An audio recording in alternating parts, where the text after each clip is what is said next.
So we're adopting some kids. Their mom is here. They're outside playing basketball, and she is so happy to be out of the house, out of the hospital, getting some fresh air, spending time with her children, her babies. I told her, I said, I don't want to speak for you, but she had a hard day today, missing them. And I said, I don't want to speak for you, but I would imagine that now it's probably a lot harder than it was just even a couple weeks ago when we were busy, her and I together, busy little bees, shopping, going to open house, back to school bashes, busy bees. And now we're all in this good, steady routine. And the boys have a morning routine, an afternoon routine, a nighttime routine. And they are still busy little bees, but she is not. And she said in the afternoons, she's just thinking, where are my babies? It's so quiet here. Why aren't they getting off the bus? Why aren't they? They should be home by now. So when the boys called her on the way home, and I heard Houston say, are you crying? I said, hold on, is she crying? And Houston said, Mama, you're going to make me cry. Or Mommy, he calls her Mommy. And I said, tell her we're coming to get her. So she's over here. I'm cooking a bunch of spaghetti. My mom wanted to hear the household rules again because I said these are really a lifesaver. From the beginning, I have not wanted these boys to feel like it's hard to be a Myers. I do not want them feeling like they're walking on eggshells or trying to keep us from getting upset or like they don't know how to operate here, because it's vastly different than anything they've ever experienced. This is like a school, and it's a farm. There are very practical farm rules to keep everyone safe and keep things sort of like we don't live in a barn, sort of. So anyways, Mom, this video is for you and anyone else interested. Here are our 20 household rules that I, by the grace of God, scribbled out the first week they were here, because I thought, you know what, if they do these 20 things, and I asked Greg and the teenage boys, I asked everyone, you tell me some rules that would just make things easier for everyone involved. Especially my teenage boys had a couple ideas, because there are things that the little siblings do that stress them out. And they knew they had 2 more siblings coming on down the pike. Without further ado, here are our household rules.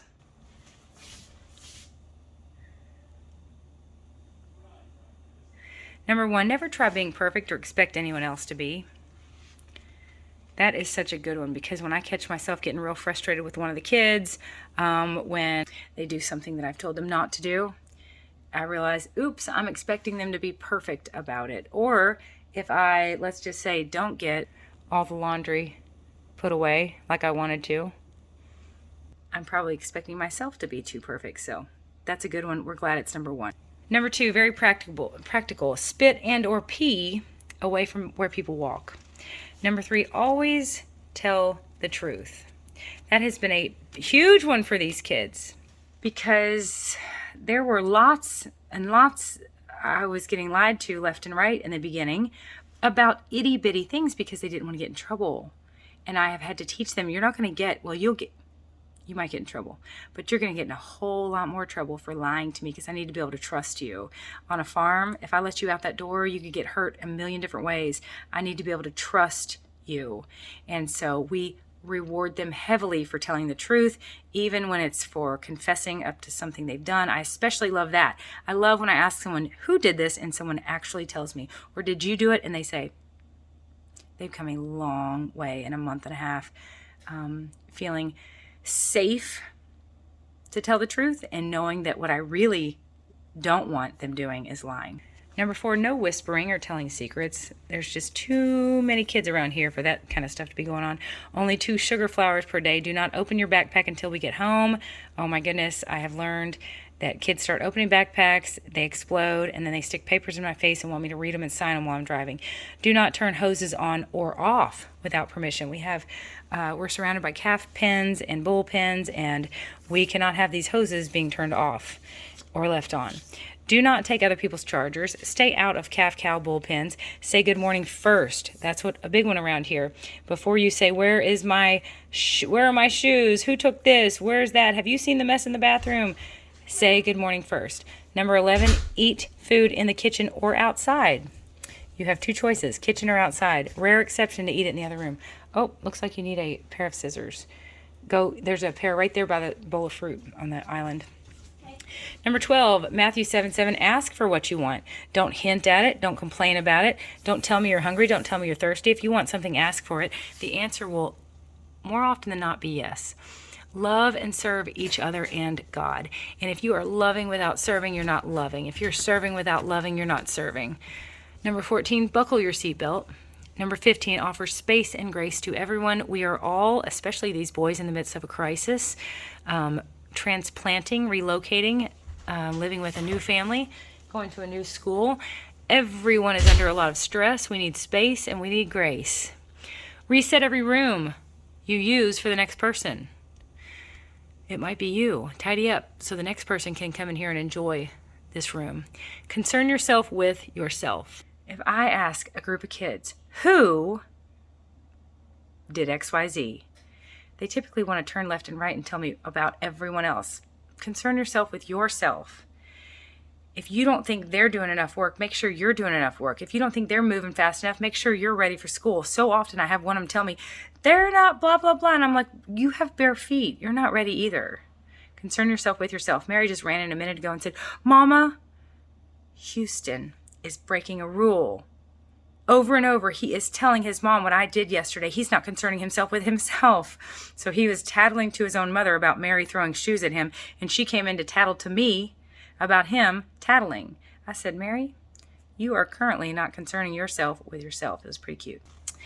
Number 18, say grace before every meal. Let's be grateful. And you know what? We could extend this to, we might as well say grace before every shower and say grace before every pair of clean pants we put on and say grace before every time our head gets to hit the pillow. Number 19, put your name on your water bottle. Here's our water tower. So the kids know they're allowed to grab a bottle of water only if they put their name on it. There's the happy family. There's my sweet Shatika. She's here right now with us. Here's a bunch of us. This is one of the days, one of the first times we ever met these kids. Must not have been the first time because they were both wearing Franklin's clothes. That's our whole family except one little bonus kid. Okay, number 20. Only call each other nice names. We were going to, oh, by the way, they got to put their name on that water bottle because you can imagine I would have 50 or 60 water bottles where everybody took a drink out of and then nobody knew whose it was. So they're allowed to have water, but they have to put their name on it. Number 20, only call each other nice names. We were going to say don't call each other names. Well, we call Houston Bubba and I call Mary Pea Pie. So we can call each other all sorts of names. They just need to be nice. That's it, Mom. Just for you. There's the household rules. God loves you. Joshua 24:15. But on this day, decide for yourself if you will follow the gods of the Euphrates or if you will follow the God of Abraham. Something like that. Joshua 24:15.